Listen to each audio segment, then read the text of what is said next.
Welcome. આજના વિડીયોમાં વાત કરવાની છે પોલીસ કોન્સ્ટેબલના મેરિટની. તો તમને બધાને ઓલમોસ્ટ ખબર જ પડી ગઈ છે કે પોલીસ કોન્સ્ટેબલનું મેરિટ છે એ આવી ગયું છે. પણ આ વખતે પહેલી વખત એક અલગ પ્રકારની ઘટના બને છે કે પોલીસ કોન્સ્ટેબલનું મેરિટ અને સામે ભરતી છે.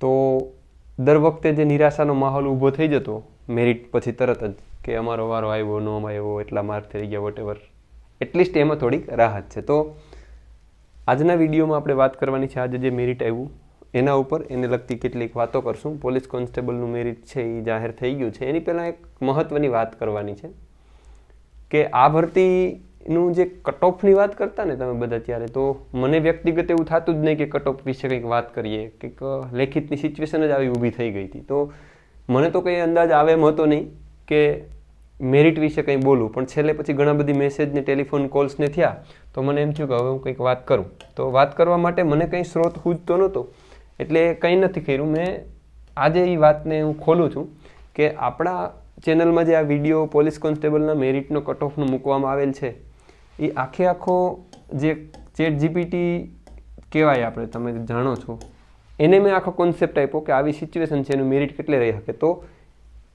આ જે મેરિટ છે મેં કીધું હતું કે જે ફાઇનલ મેરિટ છે એ એસટીનું એપ્રોક્સ મેક્સિમમની વાત હતી, 100થી 110ની વચ્ચે, એસીનું 110થી 115ની વચ્ચે, ઈડબ્લ્યુએસનું 117થી 120ની વચ્ચે, ઓબીસી એટલે કે એસસીબીસીનું 115થી 20ની વચ્ચે, અને જનરલ છે એ 120થી 130ની, એટલે મેક્સિમમની વાત હતી અહીંયા. તો એપ્રોક્સ આવું જ કંઈક મેરિટ છે આસપાસમાં આ વખતે કટ ઓફ સેટ થયું છે.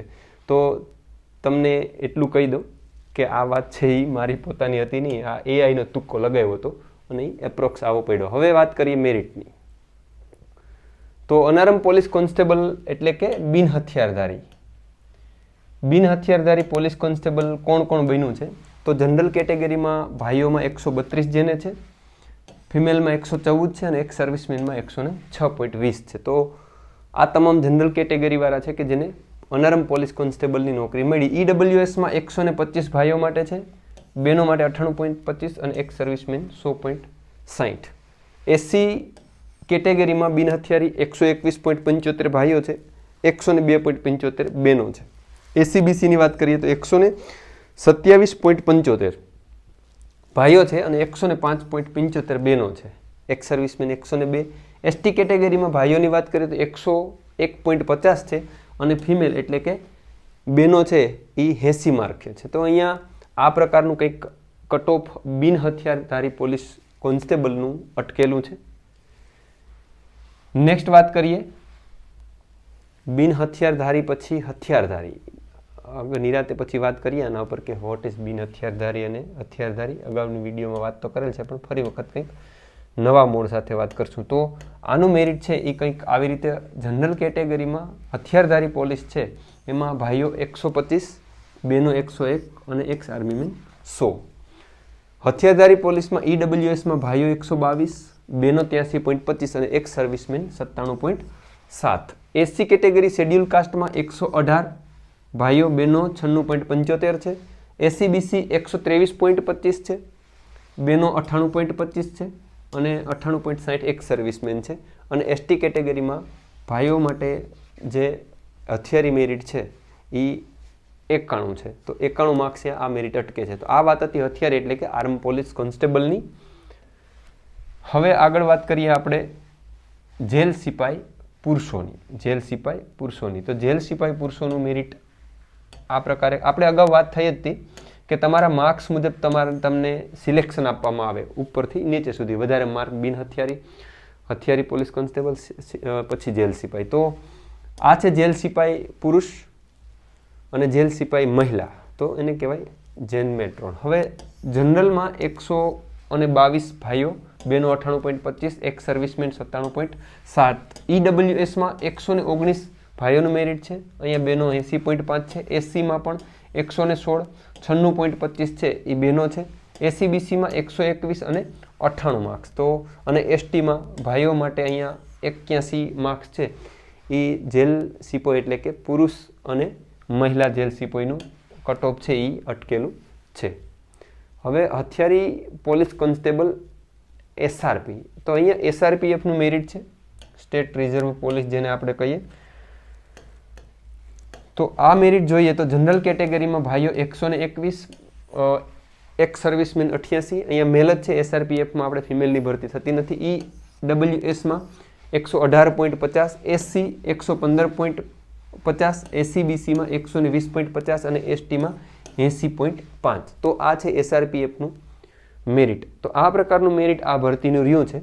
હવે આ જે મેરિટ છે, પહેલાં તો જેટલા મિત્રોને નોકરી મળી આ બધા મિત્રોને ખૂબ જ અભિનંદન કે તમે જે કંઈ પણ મહેનત કરી એનું ફળ તમને આ મેરિટમાં તમે આવો છો ને તમારું લિસ્ટમાં નામ છે તો તમારું નામ આવી ગયું છે. હજુ પણ કદાચ તમને ચાન્સ મળી શકે એમ છે. થોડા ઘણા માર્ક્સનું આગુ પાછું થઈ શકે, કેમ કે ગ્રુપ એમાં જે કંઈ પણ વિદ્યાર્થીઓ પાસ થયા એ પોસિબલ છે કે આમાંથી પોસ્ટમાં ન આવે, તો એક થોડો ઘણો ફેરફાર થવાની પોસિબિલિટીઝ છે. છતાં પણ હવે તમે જ્યારે સિલેક્ટ થઈ ગયા પછી એક પ્રકારનો માહોલ ઊભો થઈ ગયો કે ભાઈ તને બિન હથિયારીમાં મળી ગયું, હું હથિયારીમાં આવ્યો, અથવા હું એસઆરપીમાં આવ્યો, હું જેલ સિપાહીમાં આવ્યો, મારે તો બિન હથિયારીમાં જ આવતું. આ તમારું માનસ માત્ર ને માત્ર નોકરી મળી ગયા પછીનું છે. જેને નોકરી નથી મળી તો એવું વિચારે છે કે બિન હથિયારીમાં આવી ગયો, જેલ સિપાહી કે એસઆરપીમાં આવી ગયા તો પણ સારું હતું. તો નોકરીની વેલ્યુને ભૂલી નહીં જવાની નોકરી મળતાની સાથે. આ તો એક જીવનભરની વાત છે, તો કોઈ ડિસમોરલાઇઝ થવાની વસ્તુ નથી. મેઇન વાત તો એ છે કે તમારું એટલીસ્ટ સિલેક્શનમાં નામ છે. હવે જે મિત્રોનું સિલેક્શનમાં નામ નથી અથવા તો થોડાક માર્ક્સથી રહી ગયા છે એના માટે આ વખતે એવા નિરાશાના સમય નથી રહ્યો, બિકોઝ ભરતી ઓલરેડી બીજી જાહેર થઈ ગઈ છે. તો બહુ આઘું પાછું ન વિચારતા જે ભરતી આવેલી છે એ ભરતીમાં લાગી જવું જોઈએ. અને ગઈ ભરતીમાં જે મિત્રો ક્યાંય એના પોતાના લેક રહી ગયા હોય એ લેકને પૂરા કરી એ જે કંઈ પણ ભૂલો હોય એને સુધારી અને આ ભરતીમાં એવા જ પાવરથી ઊંડું ઉતરવું જોઈએ. તો ફરી વખત જે મિત્રોને બિન હથિયારધારી, હથિયારધારી, એસઆરપી કે જેલ સિપાઈ જ્યાં ક્યાંય પણ નોકરી મળી છે તો આ નોકરી માટે તમને ખૂબ ખૂબ અભિનંદન. એટલા માટે કે રોજ રોજ જે પ્રકારે સ્પર્ધાઓ વધે છે, સ્પર્ધાત્મક પરીક્ષાના માળખાઓ જે રીતે ચેન્જ થાય છે, તો અત્યારે સરકારી નોકરી મળવીને એ આમ થોડુંક એમ લાગે કે બહુ ચમત્કારિક બાબત થઈ ગઈ. એટલા માટે જે નોકરી મળી છે એને સ્વીકારવાની, સેટિસ્ફાઈ થવાનું. ન તમને ગમતી હોય અથવા તમારે જોબ પ્રોફાઇલને બદલાવી હોય તો તમારે મહેનત કરવાની, પણ જે નોકરી મળી છે, જે તમને અવકાશ મળ્યો છે એને એન્જોય કરવાનો, એને માણવાનો છે. તો આ વાત હતી પોલીસ ભરતી 2025ની જે મેરિટ છે એની કટ ઓફની. હવે પછીના આપણે વિડીયોમાં કાલે વાત મે બી કાલે જ કરશું કે આવતી ભરતી છે એના વિશે આપણે કેવી કેવી તૈયારી કરવાના છે, આપણી સાઈડથી કેટલું આ વખતે થોડાક આયોજનો છે એની પણ આપણે વાત કરશું. તો બધાને કોંગ્રેચ્યુલેશન. અને જે મિત્રો થોડા માર્ક્સથી રહી ગયા છે એ ફરી વખત બધા તૈયારીમાં લાગી જાઓ, એના માટે wish you all the best.